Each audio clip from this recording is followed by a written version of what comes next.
চা থেকে অসাধারণ তার চারপাশের পরিবেশ।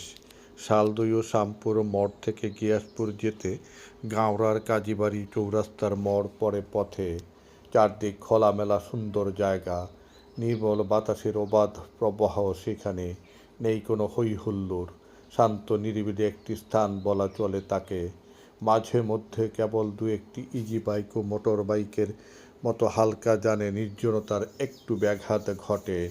এখানে একটি চায়ের দোকান পথের পাশে, তাতে বসে চা খেতে খেতে চারদিকের গ্রামীণ প্রাকৃতিক পরিবেশ উপভোগ করা যায়।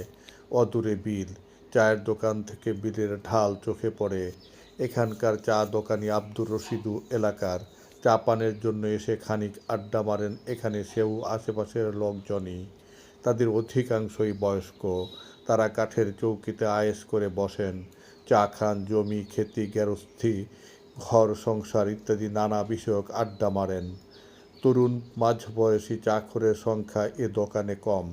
একেবারে সাদামাটা একটি একচালার নিচে কয়েকটি চৌকি ও কাঠের কয়েকটি হেলনা টুল দোকানের আসবাব বলতে